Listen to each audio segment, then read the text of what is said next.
Wars are rarely fought because of the land itself. They're fought because of what the land represents. The same is true of the feminine body. There is perhaps no object more politically contested than the female body. It is legislated, commercialized, sexualized, moralized, scrutinized, praised, and punished. Every era invents new rules for how women should occupy their bodies. And every generation convinces itself that it has finally liberated women. Yay, go body positivity! Only to replace one set of expectations with another. The battlefield changes, yet the war remains the same. Today, we celebrate body positivity while spending hours dissecting celebrity bodies online. We preach self-love while billion-dollar industries profit from convincing us that we need fixing. We tell women that beauty isn't everything, that their worth extends far beyond their appearance, and then make their appearance the very first thing we evaluate. Too fat, too skinny, too old, too young, too sexual, too modest. She's a prude. Too artificial. Too natural. The accusation changes, the scrutiny doesn't. The female body has become less a place a woman inhabits and more a place culture visits. A public monument onto which society projects its fears, fantasies, anxieties, and ideals. Perhaps the strangest part is that this surveillance has become so normal that we rarely stop to ask why it exists, especially when we look at the whole reason why influencers are popular is not because of what they have to offer, but because of what they look like. Instead, we debate whether the woman deserves it. So today we're going to do something a little different. I'm not here to diagnose anyone. I'm not a doctor or a therapist. And I don't know what happens behind closed doors in the lives of people on my screen that I've never met. Instead, we are going to ask a different question. What does society reveal about itself when it cannot stop talking about a woman's body? Because the answer tells us far more about us than it could ever about her. And to answer that question, I'd like to introduce today's case study. A woman whose body has been under public surveillance for most of her adult life. A woman millions of people feel they know despite never having met her. Revealing more about the observer than the observed. Her name is Ariana Grande. In this video, we're not going to gossip about her or her life or whatever, her relationships, whatever. There are tons of videos that have discussed that, and also I think I could probably go more in depth about her identity as a whole and how her permanent feeling of loss of control affects her relationships, eating patterns, as well as just her life in general. But again, that's a whole different video. Ariana Grande isn't the story. She's the evidence of a much older war, because this conversation didn't begin with Ariana, and it certainly will not end with her. Hello, apples. Welcome back to class. Go ahead and leave your apple on the desk, open your notebook, and get comfortable, because today's lecture is one you'll probably want to take notes on. And if you're new here, welcome to appleartini, where we study why humans human. Now, before we can understand why women like Ariana Grande become the center of these conversations, we need to understand something much bigger. The title of this lecture is The Feminine Body as a Battlefield, but I actually think that the title is slightly misleading, okay? I admit, but listen, because when most people imagine a battlefield, they imagine soldiers, right? Weapons, violence, conflict. But every war begins long before the first shot is fired. Every war begins with territory, okay? It begins with land, wanting to own a specific piece of land, a place that multiple groups believes belongs to them. And I think that's exactly what has happened to the female body, the female anatomy. The female body isn't the weapon, it's the territory, the land everyone is trying to claim, okay? Which is why when you look at Mr. and Mrs., it's the Mr.'s property. Think about it. Governments debate what women should do with their bodies. Religions tell them how to cover up. The beauty industry tells women how to improve their looks. Fitness cultures tell women how to sculpt the looks. They need a bit more booty, a bit more of a snatched waist. Medicine measures them. Medical field has completely failed women, but anyways.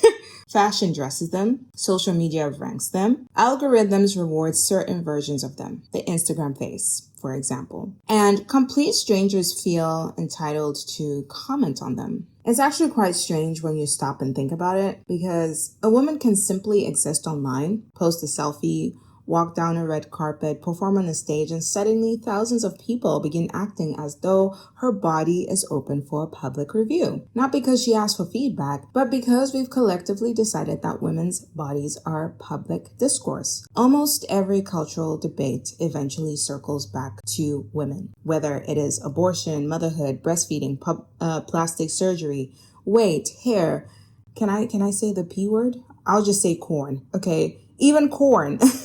OnlyFans, aging, menopause. Even when the conversation starts somewhere else, it somehow finds its way back to the female body. Why? Because bodies are just never bodies. They are symbols. A woman's body can become a symbol of morality, of discipline, of health, of fertility. If she dresses in a way that is deemed as provocative, she is labeled as a whore. If she is too modest, she is labeled as a prude. Based on whether she's too muscular, she's too masculine, thin and weak, she's fragile and feminine. And once something becomes symbolic, people stop seeing the person. That's why two women who can have exactly the same body receive completely different reactions depending on the cultural moment they're living in. Take body size, for example, right? Throughout history, fuller bodies have sometimes represented wealth because food was scarce. In other eras, thinness became the ideal because food was abundant, making restraint the new status symbol. Like right now, and in the 90s, the ideal changed, but the function didn't. Beauty has never just been about beauty, and I highlighted this in my first video ever on this channel with Pluto and Aquarius. Right now, changing the way we see beauty. It's always been about communicating values. The same thing happened with skin, right? Right now, I'm currently living in Korea, and they have like this pale skin obsession, all right? And it's not just in Korea. I mean, it's across all races at this point. For centuries, in many societies, pale skin or lighter skin suggested privilege because it implied you didn't have to work outside.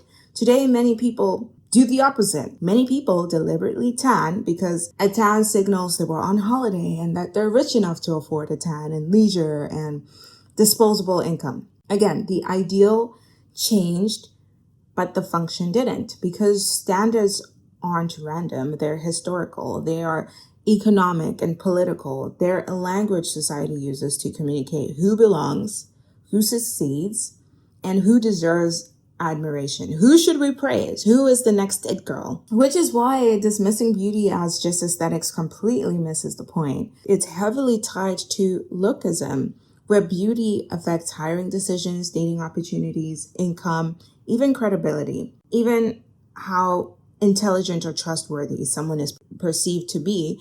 And in psychological terms, this is called the halo effect. So our tendency to assume that attractive people possess positive qualities unrelated to their appearance. In other words, what looks like personal preference often operates like a social sorting system. And girls learn this lesson very early. Like, I remember being 5 years old when my mom literally took me to the doctor. I remember this so vividly, because she thought I was too big for my age. Like, I was too fat and too tall. At the age of 5, I didn't give a shit about beauty standards. Like, what the fuck is a 5-year-old caring about beauty standards? But I remember the minute that my doctor was like, yeah, she's too fat for her age, I think that just kind of restructured my fucking brain. And since then, I've just had this terrible relationship with my body. And obviously it's improved as I've grown up and whatever. But again, it's so ingrained into us as children. Imagine, for me, it was from the age of 5 that my perception of myself had been immediately trained to notice that I was not on the program, that I was not a part of the program that the patriarchy requires us to be a part of, right? I was only 5, yet somehow my body had already become something to measure, something to evaluate, something to improve. And I don't think my story is unusual. I believe it's universal for many girls. One of the earliest lessons we learn is that our bodies are simply aren't places we live in. They are projects. You can never just live in your body, right? You have to constantly improve it, constantly optimize and looks max. We're constantly just monitoring ourselves because this body isn't our own. It belongs to everyone else but ourselves. Once the body becomes a project instead of a home, it's only a matter of time before everyone starts acting like they own a piece of it, right? So if the female body is the territory, the next question becomes who exactly is trying to claim it? And to stick with the war metaphor that we're going, let's move on to chapter 2, the invaders. Now that we've established the female body as the territory, the next question is quite obvious. Who exactly is fighting over it? At first, the answer seems simple, like for example, well, it's the males, right? The men are fighting over the best woman to pick, the best trophy wife, trophy girlfriend. It seems simple at first, but really it's also the media, the fashion industry, Hollywood, social media. We're like, okay, well, those are the obvious invaders, case closed, except I don't think that's the whole story. Because again, wars aren't sustained by a single army. They're sustained by allies, so alliances, right? And when it comes to the female body, it's almost everyone has become an ally, whether they realize it or not. And the interesting thing is that very few of these groups believe they're causing harm. So the governments, media, etc. In fact, almost all of them believe that they're helping. So let's take religion, for example. Cover yourself head to toe because we're protecting you. It's modesty. Yet, even if you're covered from head to toe, you can still get, violated. Crazy what world we live in, but anyways. And then we have medicine saying it's protecting your health, giving us birth control, when actually, if it was our male counterparts getting birth control, it would actually be much healthier for the female body. And then we have, of course, one of the biggest invaders, the beauty industry, which says it's all about building confidence. It's all about looking good, feeling your best. Buy this product. And then we have fitness culture, which is all about promoting wellness. In the 80s, it was the aerobics. Now it's fucking Pilates, right? Even parents say they just want the best for their daughters. I had almond parents, on both sides, both the dad and the mom. It fucked me up. But we're doing what's good for you. And then we have friends, who insist that they're only being honest. I mean, it's a big thing here in Korea where people tell you to your face, like, oh shit, you've gained weight. You've lost weight. And again, a big thing in Asian society as well as African culture as well, to just be upfront about someone's looks. And it's all in good faith, right? Then we have the media, which claims it's simply reporting what people are already talking about. And it's oh, it's not our fault. We're just simply telling you what the trends are. Thin is in because, well, the celebrities are doing it. Surely you must catch on to the vibes and the trends. It's pathetic. I mean, even strangers online will preface their comments with, I'm just concerned. I'm just concerned. And everyone believes they're acting in a woman's best interest. And that's precisely what makes the system so difficult to see, because power rarely introduces itself as power. It introduces itself as care, concern. And let's take medicine, for example. It saved countless of lives, but medicine also classifies, right? It measures, it defines what is normal and what is abnormal. Those classifications are incredibly useful in a clinical setting, but the problem begins when medical language escapes the doctor's office and enters everyday conversation. And everybody and the mama lately has been a fucking doctor, especially when it comes to Miss Grande's body, because suddenly people stop saying, I don't like how she looks, but instead we're starting to say, oh, she doesn't look healthy. I'm concerned. And you see, notice what happened.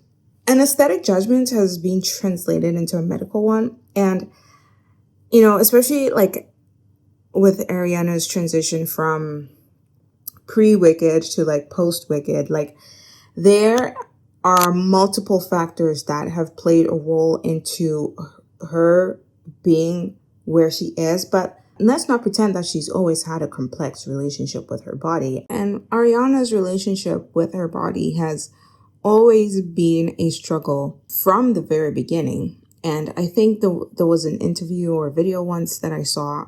If I find it, I'll put it up, where she talked about not being able to enjoy like her grandma's food anymore because like she's vegan. And as someone who has been diagnosed before with an ED, I view it from the lens. Okay.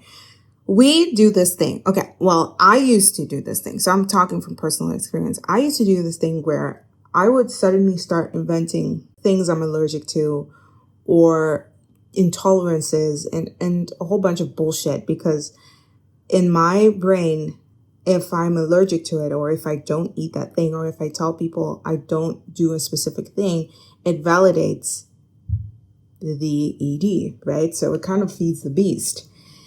And again, I'm not saying that she has one, but if the shoe fits, okay, the symptoms are pretty obvious, all right? And the thing is with EDs is like the minute you start poking at the bear saying, oh my gosh, you don't look well, you look unhealthy, you've lost too much weight, XYZ, that feeds the beast, because that is exactly what someone who has an ED is trying to achieve.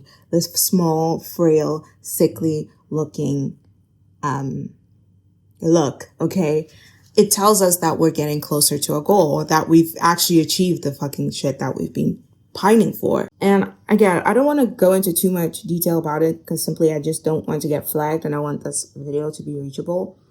But it is a very toxic, gratifying cycle. And the more concern that is expressed, the more it motivates the diagnosed person. And tying back to the original point about the invaders, social media is definitely a large engine that partakes in the demise of Ariana's body. It's not just her fans that are expressing concern, it's the fucking magazine outlets, the media outlets. And social media is one of the most efficient invaders of the female body, not because it creates beauty standards from scratch, but because it actually accelerates them. Like beauty standards have existed for a long time. It just accelerates these beauty standards because an algorithm doesn't ask whether a beauty standard is healthy. It asks whether people will engage with it. And that is exactly what we are seeing with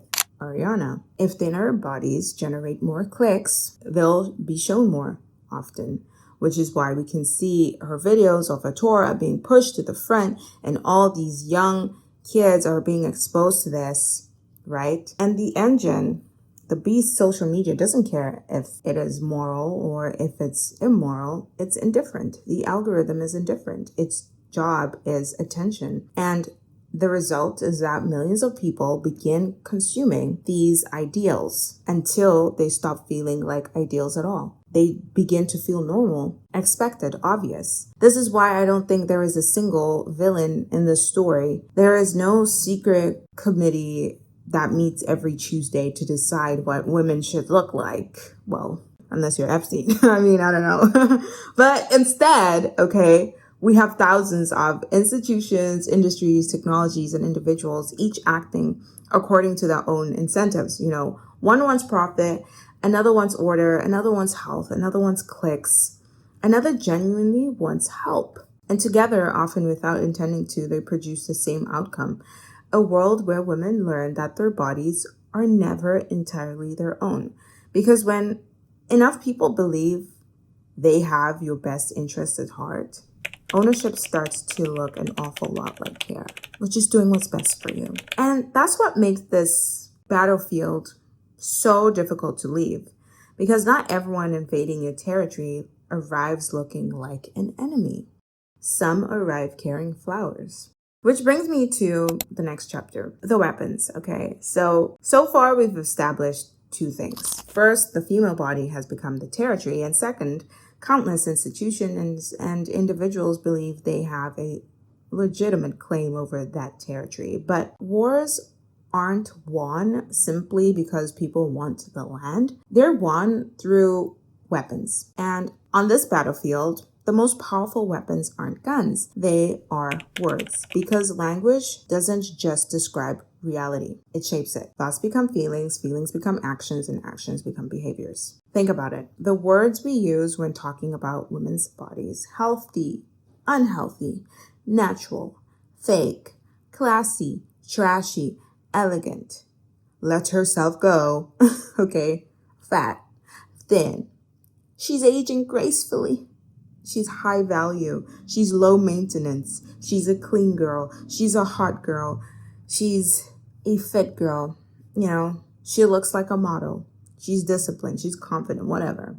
Okay, every one of these words appears to describe appearance, but they're not just describing appearance, they're also making moral judgments. For example, the word healthy. When Ariana referred to what we think her healthy body was, pre-wicked body, right? She herself has stated that she was not her healthiest version at that point of her life, and that her current state is healthy to her. And it makes it tricky because at first glance, the word healthy seems harmless. Like, who wouldn't want to be healthy, right? Like, we all want to be healthy. The problem is we've quietly expanded the meaning of the word until it no longer refers exclusively to health. It now refers to appearance. So when someone loses weight, they look healthier, even if we don't know what measures they took to lose that weight. They could be going through a health crisis. Maybe they don't have enough money to buy food, but they look healthier. Whereas when someone gains weight, they've let themselves go. We don't know if they're struggling with PCOS or, an ED or whatever, like the circumstances in the life, stress. And it's the same with age. The minute someone has visible wrinkles, they're not taking care of themselves. They didn't do Botox early enough. Right? So notice how quickly aesthetic preferences become moral conclusions. We've become so fluent in this language that we barely notice we're speaking it. Sometimes people aren't expressing concern, they're just simply expressing preference. Like, medical language simply makes that preference sound objective, right? Like, think about how often you've heard comments like, I'm not judging her, I'm just worried, Maybe we are worried. And sometimes concern is genuine, but concern also becomes one of the safest ways to comment on a woman's appearance without admitting that's what you're doing, right? It's like, I'm not judging her, I'm just worried. It transforms observation into virtue, and suddenly criticism feels compassionate. And again, we feel entitled to her body. We feel entitled to a woman's body. The same things happens when we use words like natural. Natural has become synonymous with authentic.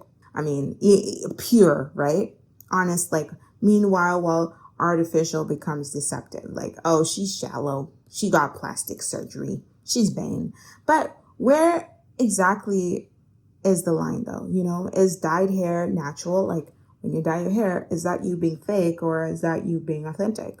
Is that you being natural?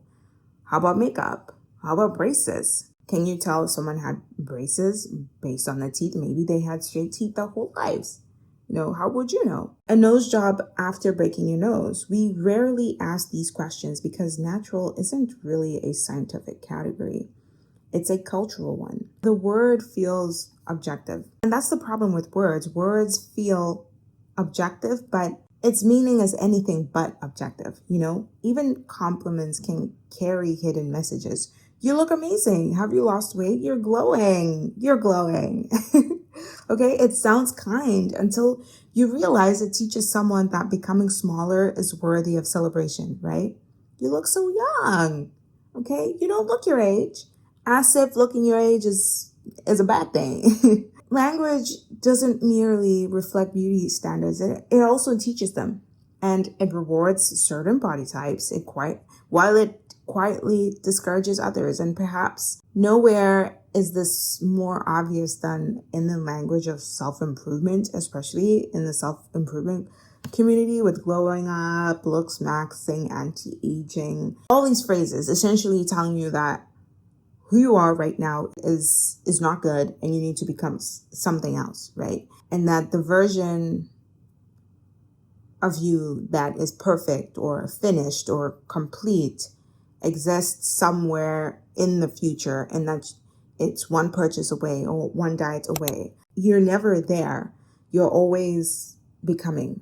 Because let's be honest, if women are always becoming something, they never get to arrive. And when arrival is impossible, well, consumption becomes endless, which is why the beauty industry is still alive and booming to this day, because there's always a new fucking method out there to get us to the next impossible beauty standard.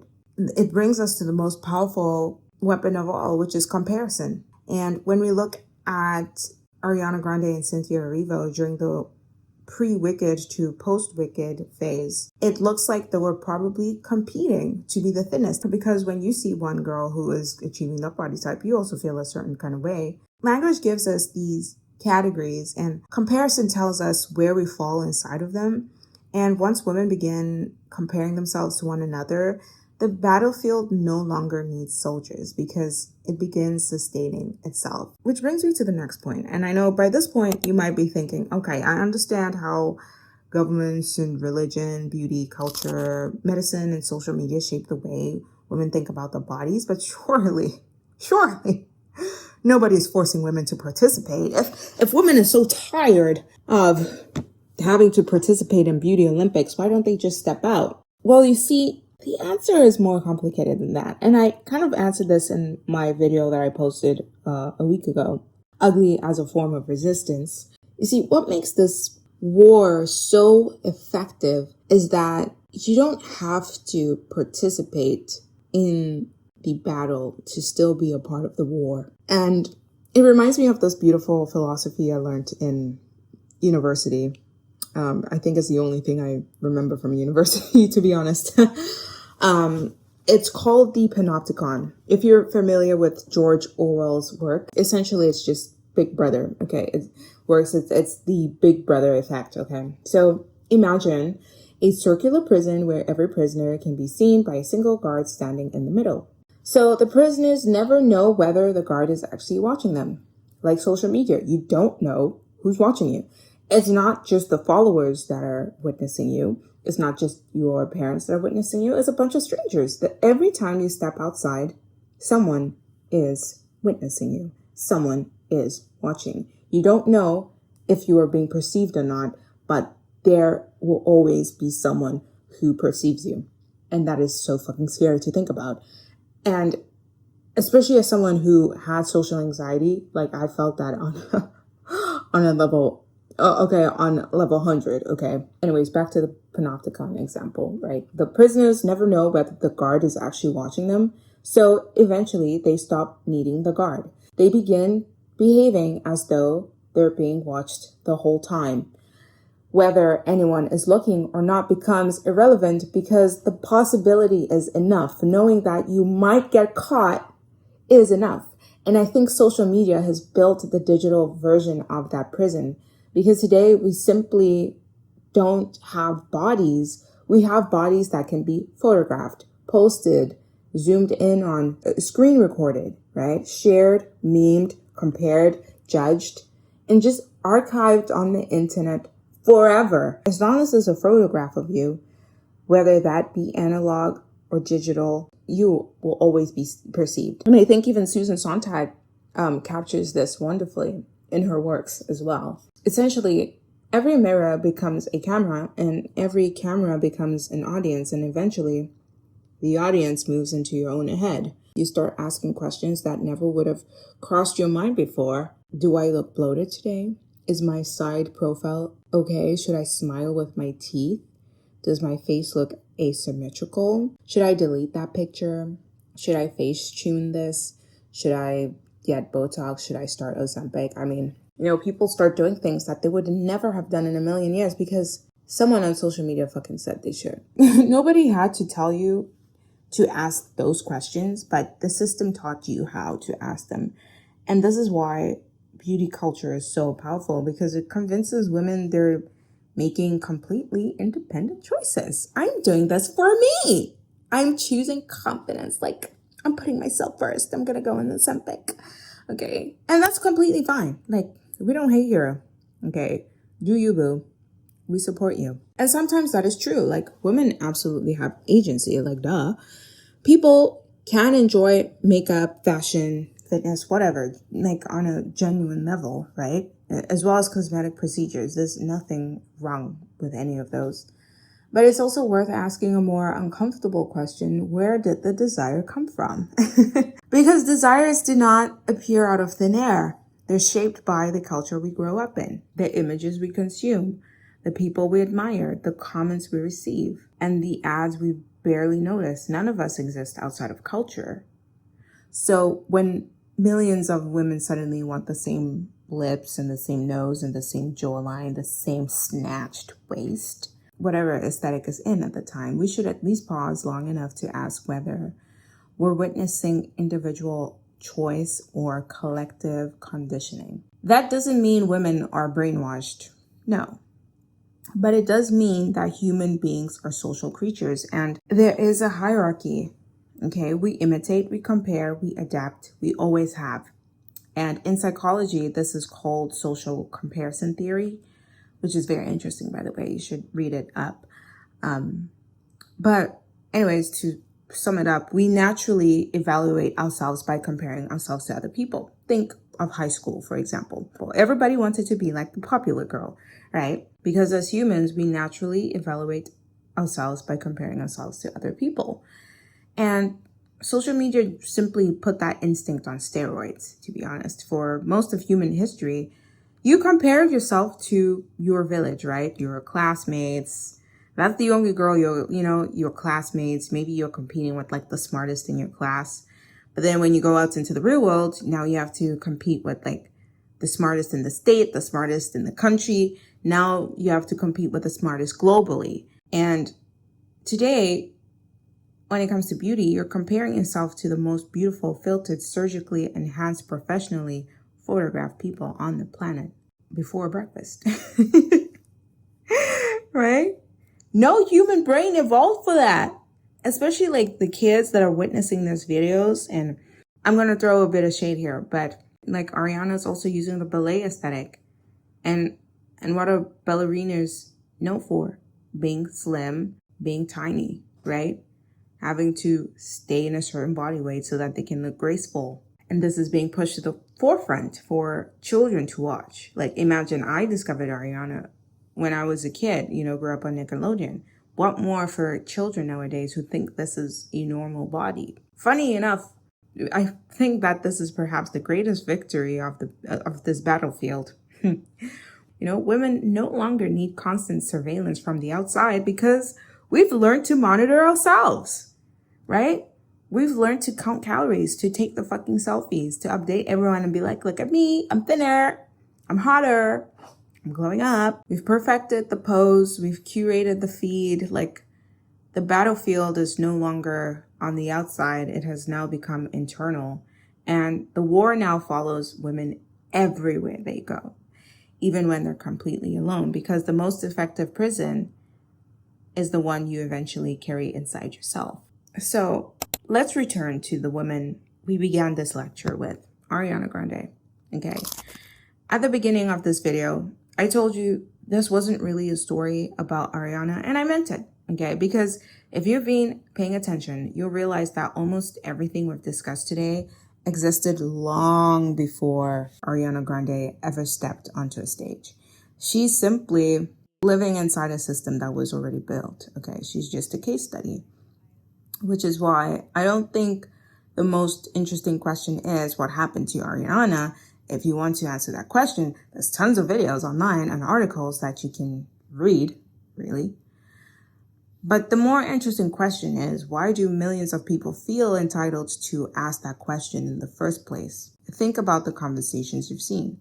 One photo gets posted, immediately people begin comparing it to another, then another. Like, oh, she looked better in 2019. She looked healthier before. She's too skinny. I'm just worried. Someone needs to help her. Of course, like these comments feel compassionate. Some of them probably are. And then you have, the fucking Ariana stance saying, don't comment on her body, which again, rightfully so. Like we shouldn't be commenting on people's bodies. But then when do we step in as a community to help?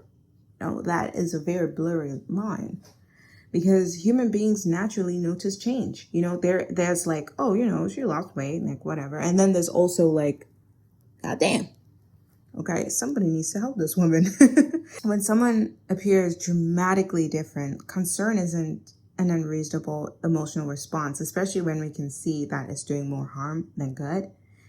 But notice what happens. Concern quickly becomes certainty. People begin diagnosing, speculating, creating timelines, discussing EDs, drug use, plastic surgery, mental health, relationship problems, all from photographs. We do not know this woman. We do not know this woman, okay? I do not know her. You do not know her. We are all simply just like watching, okay? This is the fucking Hunger Game. Both literally and figuratively, because the whole of Hollywood, girl, these babes are not eating. And to be honest, like, we can see it. We have eyes. We all have eyes, right? But also, somewhere along the way, we stop asking ourselves a very basic question. How do we know? How do we know? How do you know? The truth is we don't. We don't know what Ariana Grande weighs. We don't know what her medical records say, We don't know the stress that she's carrying. We can assume that she's still going through the PTSD of the Manchester,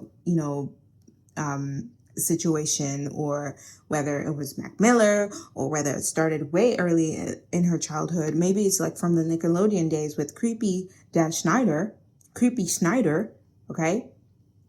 We don't know. Maybe she feels perfectly healthy. Maybe she believes like, she right? We know nothing.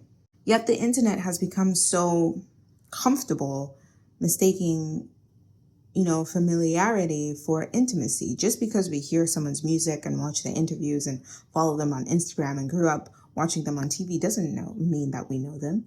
Eventually, our brains begin treating recognition as knowledge. We feel like we know them, but recognizing someone isn't the same as knowing them. And that's an important distinction in the age of parasocial relationships. Because once we convince ourselves we know a public figure, it becomes much easier to believe we have the right to evaluate them personally.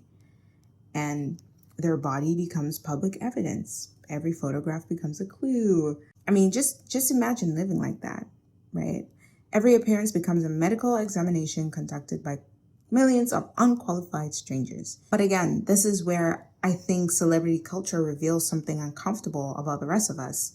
We often talk about celebrities as though they're exceptions, but I don't think they are. I think they're amplifiers. Like, they simply experience on a much larger scale the same pressures many ordinary women experience every day. Being told to lose weight, to fit the part, especially in Hollywood, and just like being a famous celebrity. Same here with the K industry in Korea, where, you gain weight and you lose your job. Like, it's the truth, okay? Women are constantly being told to lose weight, then being told you've lost too much, being praised for looking younger, then criticized for looking too young or too artificial, being admired for your beauty, then accused of caring too much about beauty, being you're too vain, you're too provocative. The standards don't disappear, they just become louder, which is why I don't think Ariana Grande is the battlefield. She's the mirror. She reflects the values we've already built, the exceptions we've already normalized, and funny enough, the contradictions we've already accepted. And if Ariana looked exactly the same, but had never become famous, very few people would feel entitled to speculate about her body, maybe except like her family. And that's about it, right? Celebrity doesn't create the impulse. It simply gives millions of people permission to act on it. And that's why this conversation was never really about Ariana. She just happened to be standing where everyone was already aiming. Which brings me to the last point. Okay, at this point, it would be easy to conclude that this simply is the price of celebrity, that this is an Ariana Grande problem or a Hollywood problem, but I don't think that's true. I think celebrities are just the most visible casualties of a war the rest of us are fighting quietly, because let's be honest, like, we all worry about what we look like, and we spend hours looking in the mirror, making sure we look good before we go into work or go to school, before we go out into the world, right? Like, we don't ever feel comfortable just looking like absolute trash because of how the world will fucking perceive us. And the battlefield doesn't end when we close Instagram. It follows us into fitting rooms at the mall when you think you're a size medium, but you're actually a size large, right? Like the doctor's offices telling you you're too damn fat, you need to lose some weight. You know, the bathrooms, the ads, the first dates. You know, I mean, even like husbands telling their wives that they're too fat, right? And that they'll divorce them if they don't lose weight. Like these are actual things. Having to slim down for a wedding, slim down for a vacation. Some women spend more time thinking about their bodies than actually living inside them. And it's true. I think it's true for every woman, right? Especially if you've had an ED and are recovering from one. I stand with you, babe, because I've been there, and you just got to take it day by day. And perhaps that's the greatest tragedy of all, because attention is finite. Every minute spent wondering whether your stomach looks flat is a minute not spent laughing with your friends or learning a new skill or just doing something else, right? Living. And this war doesn't just steal confidence, it steals presence. You know, think about how many girls learn to suck their stomach in before they learn algebra. That was me. Okay, that was me. Or how many times as women we cancel plans because we don't like the way we look, right? And how often we cancel plans or push dates away. It's like, after I lose 10 pounds, then I'll go and do this and do XYZ, you know? And then the time passes and you're still the same weight, you know? It's disappointing, but the battlefield doesn't exist out there anymore. It exists within us. And I'm hoping to make this a series of some sorts. We will see. To come to a conclusion, what do we do with all of this? I don't think the answer is to stop caring about beauty. That isn't the answer. Or to pretend that appearance doesn't matter because we all have eyes. Or to shame women in any way.